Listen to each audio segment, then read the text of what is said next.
Hello, ladies and gentlemen. This is Mr. Cunningham. Welcome to my home.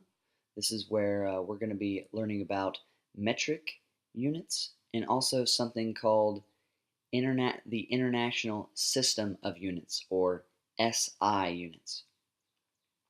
Metric units and SI units are important to science and how we can record and also relay data between other scientists.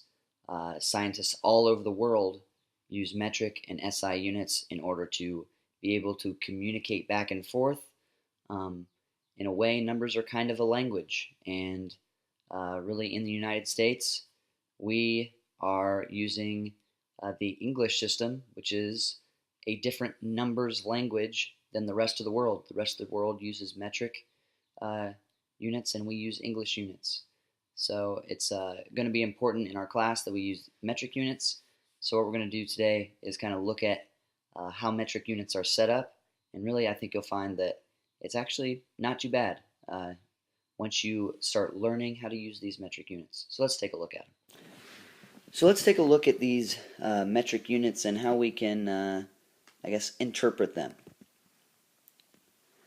So previously I talked about SI units and metric units. But what I kind of want to do is set your mind at ease and kind of tell you that really they're the same thing. We can use them pretty much interchangeably. If I say make sure you use SI units or make sure you use metric units, I'm really saying the same thing. So SI, metric are the same. Now, I know I might be stressing your brain a little bit, but I'm going to ask you to think back to math class, and there's a specific system that we use to represent numbers with the power of 10. And if you remember, that was scientific notation. So let's kind of take a little review here of what scientific notation is. So here we have a simple problem, 10 times 10. And we know that 10 times 10 equals 100. However, if we wanted to, we could represent 100, or 10 times 10, as 1 times 10 to the second power. So 10 times 10 equals 100, and 1 times 10 to the second equals 100. So that's an easy one, and you're probably thinking, well, why do I need to use that? That doesn't save me any time. It actually seems a little bit harder. Well, if we go to bigger problems, like in these examples, now you can see where scientific notation is very helpful. So in the first one, we have, it looks like, 12 million. Okay, so instead of writing out all those zeros, remember in scientific notation, if we're changing a number into scientific notation, we start where the decimal point is. And at 12 million, the decimal point is at the end.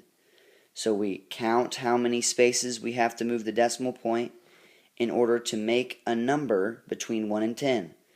And we put that number in front. So the number that we created by moving the decimal point was 1.2.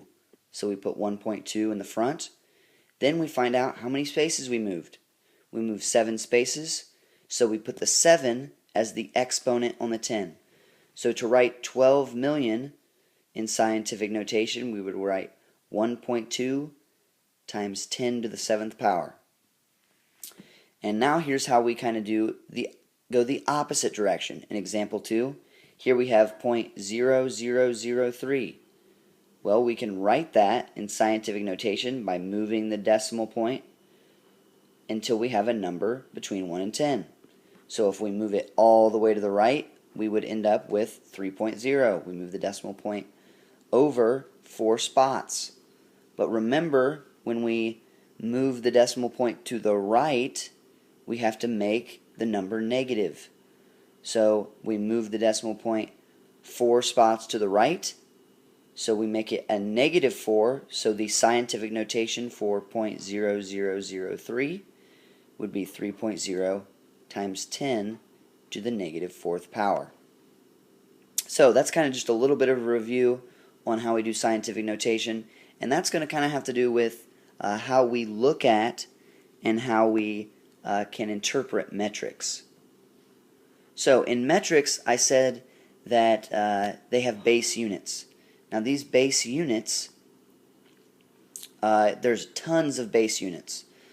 So the ones on the left, like meters, liters, and grams, also bytes and watts, you are probably familiar with. You've heard of those. You've heard of bytes. That's like when you're trying to download something. It takes so many megabytes or gigabytes. You've heard of these base units. Watts are a unit of power. So when you use electricity, you're usually using watts. Also, you have joules. Joules are something that we use to measure energy. So these are some base units. These aren't all of them. These are some base units that we will probably be using in our class. So I said that we had prefixes. So these are some common prefixes that are used in SI units or in metric units.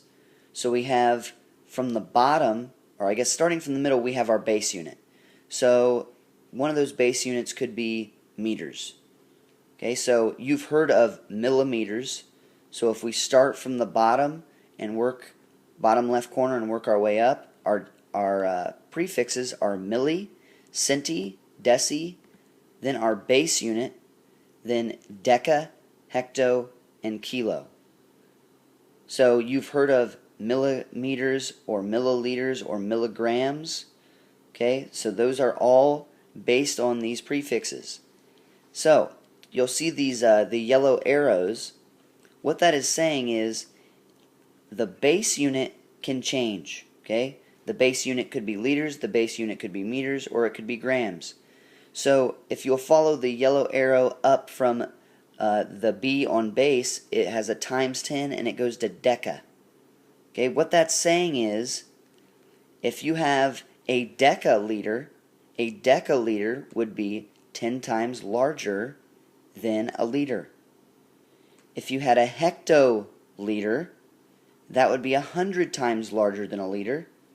And if you had a kiloliter, that would be 1,000 times greater than a liter. Okay, sometimes you might have heard someone say that they have a kilogram, or maybe in the if you watch any movies where they're talking about drugs or something like that, they might say that they have a kilo. Okay, a kilo is a kilogram. Okay, so a kilogram is 1,000 times larger than a gram. Now it can also go the other way. You've probably heard of centimeters and millimeters. Probably you haven't heard of decimeters as much. But what if you'll follow the yellow arrow from the A on base to deci, what that means is a decigram is 10 times, and it's not 10 times larger, it's 10 times smaller than a gram. Okay? If we were talking about meters, okay, a centimeter is 100 times smaller than a meter. It takes 100 centimeters to make a meter.